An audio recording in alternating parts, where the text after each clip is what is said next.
नमस्कार। SPT news में आपका स्वागत है। पेश है 8 दिसंबर 2025 सोमवार शाम 7:15 राजस्थान की बड़ी खबरें।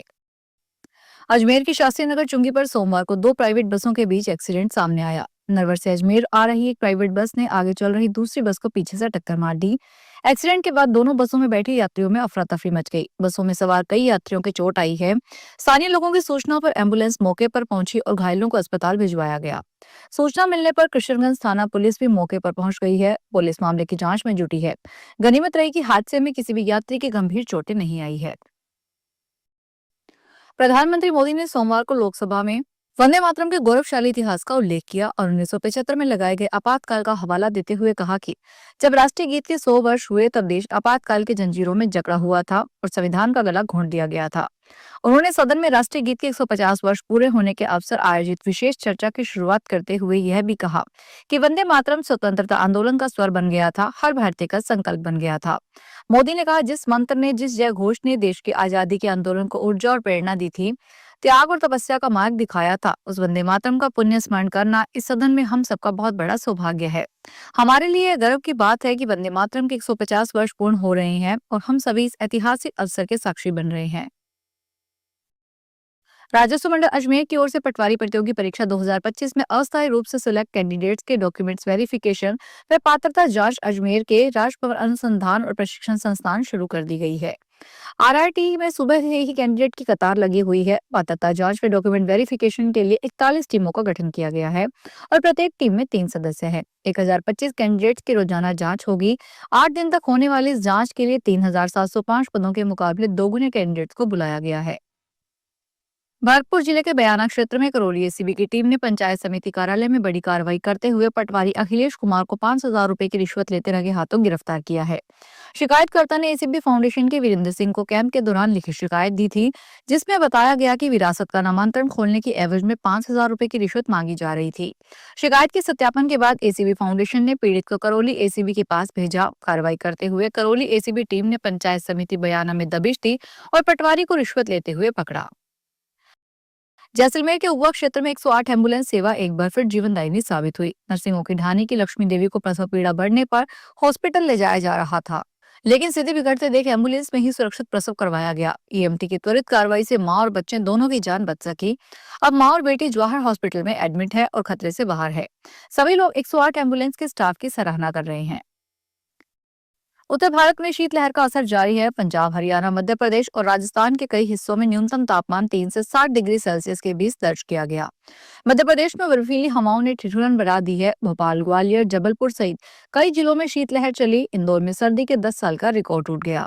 यूपी के 20 जिलों में सोमवार को इस सीजन पहली बार घना कोहरा देखने को मिला। हिमाचल प्रदेश के रोहतांग दर्रे पर हल्की बर्फबारी हुई। इससे पहाड़ों पर बर्फ की सफेद चादर बिछ गई। राजस्थान लोक सेवा आयोग ने राजस्थान राज्य अधीनस्थ सेवा भर्ती परीक्षा 2024 को लेकर महत्वपूर्ण घोषणा की है। आयोग ने मुख्य परीक्षा में सफल हुए उम्मीदवारों के लिए दूसरे चरण के इंटरव्यू की डेट घोषित कर दी है। आयोग के अनुसार आरएएस 2024 का इंटरव्यू 15 दिसंबर से 24 दिसंबर 2025 तक आयोजित किए जाएंगे। यह चरण उन सभी उम्मीदवारों के लिए निर्णायक है जो राजस्थान सरकार में प्रशासनिक अधिकारी बनना चाहते हैं। राजस्थान के शहरी क्षेत्रों में बढ़ते तापमान में उनके दुष्प्रभाव को कम करने के लिए सीकर में बड़ा रिसर्च प्रोजेक्ट शुरू होगा। इसका कारण यहाँ का सबसे कम तापमान है। सर्दी के मौसम में सीकर का तापमान जमाव बिंदु पर रहता है। ऐसे में तापमान संबंधी रिसर्च में सीकर को चुना गया है। जयपुर के Malviya national institute of technology इस दिशा में विस्तृत प्लान तैयार कर रही है। केंद्र सरकार की मिनिस्ट्री ऑफ अर्बन डेवलपमेंट की गाइडलाइन के अनुसार हीट वेव के प्रभावों को समझने और उन्हें कम करने के उपायों पर वैज्ञानिक अध्ययन किया जाएगा। राजस्थान में भाजपा सरकार के 2 साल पूरे होने पर व्यापक कार्यक्रमों की तैयारी तेज हो गई है। 15 दिसंबर से शुरू होने वाले विशेष अभियान के तहत पार्टी प्रदेश भर में डोर टू डोर कैंपेन चलाकर सरकार के कामकाज और विभिन्न उपलब्धियों की जानकारी आम जन तक पहुंचाएगी। सरकार के 2 वर्ष पूरे होने पर 15 दिनों तक विशेष कार्यक्रम भी तय किया गया है। इसमें जनप्रतिनिधियों को अपने क्षेत्रों में पहुंचकर विकास कार्यों की जानकारी जनता तक पहुंचाने, कार्यकर्ताओं के साथ तालमेल बिठाने और विभिन्न योजनाओं का प्रचार प्रसार करने के निर्देश दिए गए हैं। सवाईमाधोपुर की जीआरपी थाना पुलिस ने ट्रेन से मोबाइल चुराने के एक आरोपी को गिरफ्तार किया है। पुलिस टीम ने राम अवतार और सुदामा को गिरफ्तार किया। पुलिस ने आरोपी के कब्जे से चोरी किया गया मोबाइल भी बरामद किया है। सवाईमाधोपुर जीआरपी थानाधिकारी हरिमन मीना ने बताया कि रेलवे में बढ़ती संपत्ति संबंधी अपराधों पर अंकुश लगाने के लिए शीर्ष अधिकारियों के निर्देश लगातार कार्रवाई की जा रही है।